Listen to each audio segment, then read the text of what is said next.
வணக்கம். இன்றைக்கி நாம் பார்க்க போகிறது ஃபார்ம் 7 ஸ்பெஷல் இன்டென்சிவ் ரிப்போர்ட்டில் ஓகேங்களா சார் படிவத்தில் இருக்கிற ஃபார்ம் 7 எலெக்ஷன் கமிஷன் இந்திய தேர்தல் ஆணையத்தோட ஃபார்ம் 7 பற்றி தான் பார்க்க போகிறோம். சமீபத்தில் இந்திய தேசிய காங்கிரஸ் கட்சி இந்திய தேர்தல் ஆணையத்துக்கு ஒரு கடிதம் எழுதியிருக்காங்க. அவங்க என்ன சொல்லியிருக்காங்கன்னா, ஃபார்ம் 7 தப்பாக மிஸ்யூஸ் பண்ணுற மாதிரி இருக்குது. ஃபார்ம் 7 அதிகமாக சப்மிட் பண்ணதுனால அவங்க இந்த கடிதத்தை இந்திய தேர்தல் ஆணையத்துக்கு எழுதியிருக்காங்க. ஸோ இந்த ஃபார்ம் 7 அப்படின்னா என்ன அப்படிங்கிறத முதல்ல நம்ம பார்த்துக்கலாம்.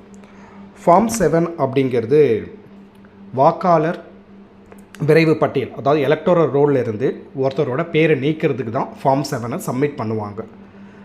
எப்படியெல்லாம் ஒரு வாக்காளரோட பேரை நீக்க முடியும் அப்படின்னா, இந்திய அரசியலமைப்பு இந்திய தேர்தல் ஆணையம் என்ன சொல்லியிருக்கு அப்படின்னா, ஒருத்தர் இறந்துட்டார், செகண்ட் இப்போ ஒரு தெருவில் வசிச்சிட்ருக்கிறாரு, அவர் வேறு ஒரு தெருவுக்கோ இல்லை வேறு ஒரு ஊருக்கோ மாறிட்டார்.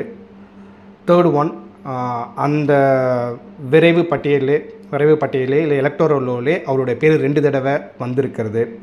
அப்படி இல்லைன்னா அவருடைய வயசு கம்மியாக இருக்குது, மைனரை ரிஜிஸ்டர் பண்ணியிருக்குது, 18 வயசு கீழே இருக்கவங்களும் அதில் ரிஜிஸ்டர் பண்ணியிருக்குது, இந்திய குடிமகனாக இல்லாமல் இருக்கிறவங்கள நான் இந்தியன் சிட்டிசனை ரிஜிஸ்டர் பண்ணியிருக்குது, தவறான டாக்குமெண்ட்ஸை சப்மிட் பண்ணி அவருடைய பேரை என்ரோல்மெண்ட்டில் சேர்த்துருக்கிறது.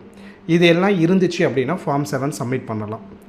ஃபார்ம் 7 யார் சப்மிட் பண்ணலாம் அப்படின்னா, அந்த ஒரு சட்டமன்ற தொகுதியில் இல்லை ஒரு நாடாளுமன்ற தொகுதியில் இருக்கிற யார் வேணால் சப்மிட் பண்ணலாம்.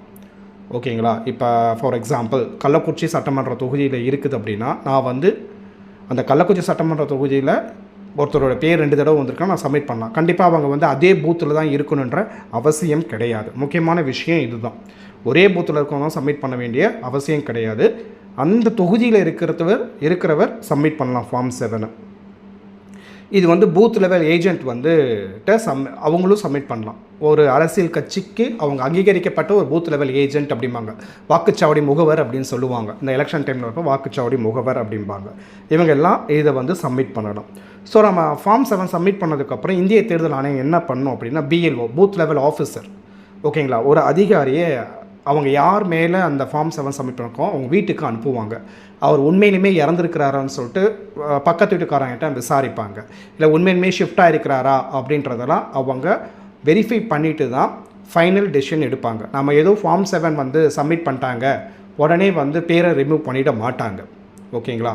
பட் இப்போ இந்திய தேசிய காங்கிரஸ் கட்சி என்ன சொல்கிறாங்கன்னா, ஃபார்ம் 7 அதிக அளவில் இப்போ சப்மிட் ஆகிருக்கிறது எங்களுக்கு மிகப்பெரிய சந்தேகத்தை ஏற்படுத்தி இருக்குது. இதை இந்திய தேர்தல் ஆணையம் ரொம்ப அசால்ட்டாக எடுத்துக்கூடாது. என்ன காரணம் அவங்க சொல்கிறாங்க அப்படின்னா, ரூரல் சைட்லலாம் இதை பற்றி விழிப்புணர்வு கிடையாது. யார் வேணால் சப்மிட் பண்ணிட்டு கடைசியில் இவங்களோட பேர் இல்லைன்னு சொல்லிட்டு அவங்களுக்கு வாக்குரிமையை நாம் நிராகரிக்கக்கூடாது. இந்திய தேர்தல் ஆணையம் கட்சி பாகுபாடின்றி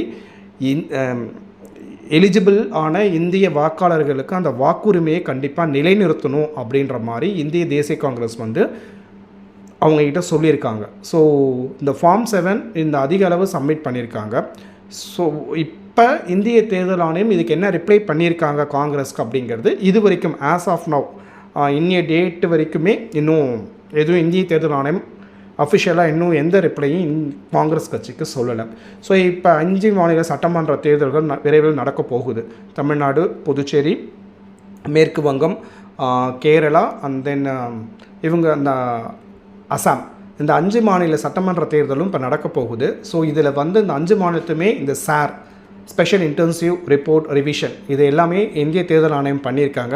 5 மாநிலங்களுமே ஃபார்ம் 7 அதிக அளவு சப்மிட் பண்ணியிருக்கிறதுனால இந்திய தேசிய காங்கிரஸ் இந்த கருத்தை இந்திய தேர்தல் ஆணையத்துக்கு கவனத்துக்கு கொண்டு வந்திருக்காங்க. ஃபார்ம் 7 பற்றி இப்போதைக்கு நிறையா பேருக்கு அந்த விழிப்புணர்வு எதுவும் இல்லைங்கிறது தான் உண்மையான ஒரு விஷயமும். தேங்க்யூ ஃபார் வாட்சிங் த வீடியோ.